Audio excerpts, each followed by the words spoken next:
V Rajesh, അതിന് പിന്നാലെയാണോ ഇപ്പോൾ ഇത്തരത്തിലുള്ള കാര്യങ്ങൾ പുറത്തു വരുന്നത്? അതായത് ഈ തിരഞ്ഞെടുപ്പ് കഴിഞ്ഞ ഇത്രയും സമയം മൗനത്തിലായിരുന്നു അന്വേഷണ ഏജൻസികൾ. ഇപ്പോൾ വീണ്ടും സടകുടഞ്ഞെഴുന്നേൽക്കുകയാണോ അന്വേഷണ ഏജൻസികൾ ചെയ്തിട്ടുള്ളത്? ജയ്ക്ക് ചൂണ്ടിക്കാണിച്ച ഉദാഹരണങ്ങൾക്കുള്ള മറുപടി.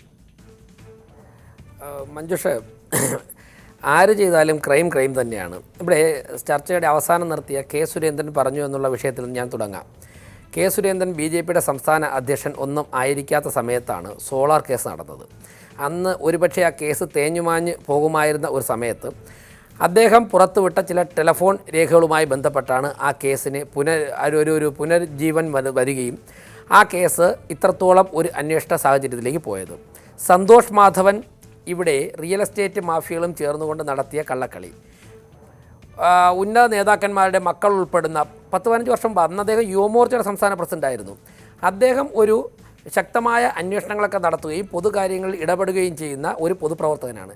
ശബരിമല സമരം ആ സമയത്ത് ആരും കാണാത്ത ഗവൺമെൻറ് തെറ്റായ കാര്യങ്ങൾ കണ്ടെത്തിക്കൊണ്ട് ശക്തമായ പോരാട്ടം നടത്തിയ ജനകീയ നേതാവാണ്. അതുകൊണ്ട് തന്നെ കെ സുരേന്ദ്രൻ ഒരു പത്രസമ്മേളനം നടത്തിയെന്ന് കരുതിയിട്ട് ചെയ്ത തെറ്റുകളിൽ നിന്നും ഓടി ഒളിക്കാൻ ശ്രമിക്കേണ്ട. അങ്ങനെയാണെന്നുണ്ടെങ്കിൽ സോളാർ കേസിൽ സുരേന്ദ്രൻ സംസ്ഥാന അധ്യക്ഷനായിരുന്നില്ലല്ലോ, കേന്ദ്ര ഏജൻസി അല്ലല്ലോ അന്വേഷണം നടത്തിയത്.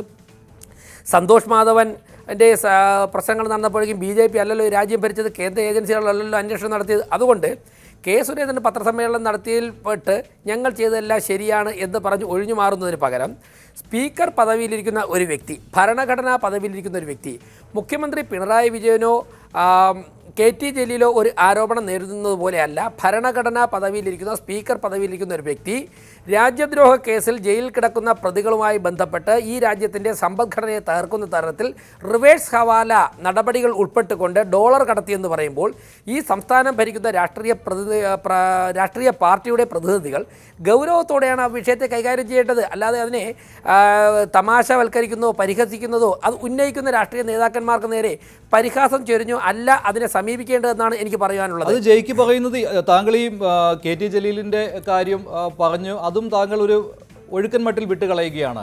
KT ജലീലിൻ്റെ കാര്യവും അതുപോലെ തന്നെ മുഖ്യമന്ത്രിയുടെ ഓഫീസിലെ CM രവീന്ദ്രൻ്റെ കാര്യവും ജയ്ക്ക് ഇവിടെ ചൂണ്ടിക്കാണിച്ചിരുന്നു. അതൊക്കെ എവിടെ പോയി മറഞ്ഞു എന്നാണ് ജയ്ക്ക് ചോദിക്കുന്നത്. അതേ പ്രതികൾ തന്നെയാണ് സ്പീക്കർക്കെതിരെയും മൊഴി കൊടുത്തിരിക്കുന്നത്. മഞ്ജുഷ്, ഇതൊരു 324 326 അങ്ങനെയുള്ള റെഫറൻസ് അല്ല. ഇത് ഹൈലി കോംപ്ലിക്കേറ്റഡ് ആയിട്ടുള്ള, നമ്മുടെ രാജ്യം ഇന്നുവരെ കണ്ടിട്ടില്ലാത്ത തരത്തിലുള്ള ഒരു കേസാണ്, അന്വേഷണമാണ്. നിൽക്കുന്നതൊക്കെ തന്നെ കൃത്യമായിട്ടുള്ള ഉന്നത സ്ഥാനത്ത് നിൽക്കുന്ന പ്രതികളാണ്, സംസ്ഥാനത്തിൻ്റെ ഭരണകൂടമാണ്. അതുകൊണ്ട് തന്നെ അന്വേഷണ ഏജൻസികൾക്ക് എല്ലാ പ്രൊസീജിയർ ഫോർമാലിറ്റീസിലും കംപ്ലീറ്റ് ചെയ്ത് മാത്രമേ അന്വേഷണം മുന്നോട്ട് കൊണ്ടുപോകാൻ സാധിക്കുകയുള്ളൂ.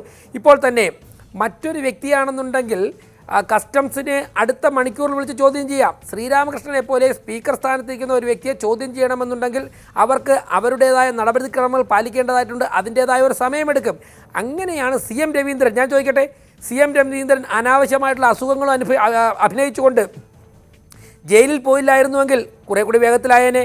ഈ ശിവശങ്കരന് മുട്ടുവേദന, നഖം വേദന, കാലുവേദന, തലവേദന, തലമുടി വേദന എന്ന് പറഞ്ഞിട്ട് അദ്ദേഹം നാടകം അഭിനയിച്ചുകൊണ്ട് എത്ര ദിവസമായി നാടിനെ നാണം കെടുത്തിയത്, ജനങ്ങളെ വിഡ്ഢികളാക്കിയത്. അങ്ങനെയല്ലായിരുന്നെങ്കിൽ കുറേ കൂടെ നേരത്തെ തെളിവുകൾ വന്നതിനല്ലോ.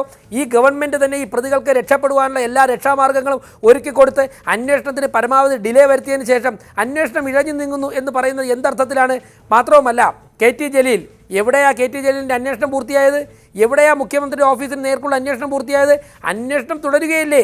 ആ അന്വേഷണം ഒരു ഫൈനൽ സ്റ്റേജ് ആകുന്നത് വരെ ഇത്തരത്തിലുള്ള നിരവധി ഘടകങ്ങളിലൂടെ കടന്നു പോകേണ്ടതായിട്ടുണ്ട്. പക്ഷേ ഒരു കാര്യം കൂടി ജയ്ക്ക് പറഞ്ഞിരുന്നു, ഈ പ്രതികളുടെ വിശ്വാസ്യത കോടതി തന്നെ അക്കാര്യം ചോദ്യം ചെയ്തിട്ടുള്ളതാണല്ലോ എന്ന്. അല്ല, ഈ പ്രതികളുടെ വിശ്വാസ്യത ഈ ഗവൺമെൻറ്റിന് ഏറ്റവും വിശ്വാസമുള്ള ആൾക്കാരായിരുന്നില്ലേ? പറയണ കേട്ടാ തോന്നുന്നു നമ്മളാരെങ്കിലും ഈ ചർച്ച ചെയ്തിരിക്കണം, ഞാനോ പന്തളവോ മഞ്ജുഷൊക്കെയാണ് ഈ കഥാപാത്രങ്ങളെയൊക്കെ രംഗത്തിറക്കിയതെന്ന്. ശ്രീരാമകൃഷ്ണന് തോളിൽ തട്ടി അഭിനന്ദിക്കുവാനുള്ള വിശ്വാസം ഈ സ്വപ്നയിലുണ്ടായിരുന്നല്ലോ. സരിത്തിനും സ്വപ്ന സുരേഷിനും മുഖ്യമന്ത്രിയുടെ ഓഫീസിലും സെക്രട്ടേറിയറ്റിലും കയറി ഇറങ്ങുവാനുള്ള വിശ്വാസ്യത നിങ്ങളുടെ ഗവൺമെൻറ്റിനും നിങ്ങളുടെ പാർട്ടിക്കും ഉണ്ടായിരുന്നല്ലോ. ഞങ്ങളൊന്നുമല്ലല്ലോ ഈ അവതാരങ്ങളെ സൃഷ്ടിച്ചു കൊണ്ടുവന്നത്. ഇവരെയൊക്കെ തന്നെ ഒരു കാലഘട്ടത്തെ വിശ്വസിച്ചിരുന്ന നിങ്ങളല്ലേ, ഈ ഗവൺമെൻറ്റല്ലേ, LDF അല്ലേ? സ്വാഭാവികമായിട്ടും പ്രതികൾ കൊടുക്കുന്ന മൊഴികൾ വിശ്വാസത്തിലെടുക്കുവാനുള്ള നിയമം കൂടി നമ്മളെ ഇന്ത്യൻ നിയമവ്യവസ്ഥയിലുണ്ട് എന്ന് എൻ്റെ LDFൻ്റെ സുഹൃത്ത് മനസ്സിലാക്കണം.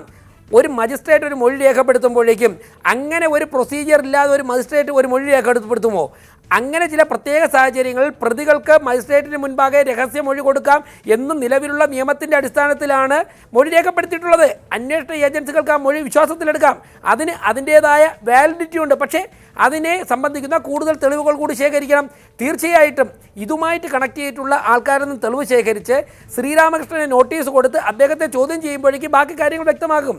ഇവിടെ LDF മറുപടി പറയേണ്ടത് വരാൻ പോകുന്ന ദിവസങ്ങളിൽ കേരളത്തിൻ്റെ നിയമസഭ സമ്മേളിക്കാൻ പോവുകയാണ്.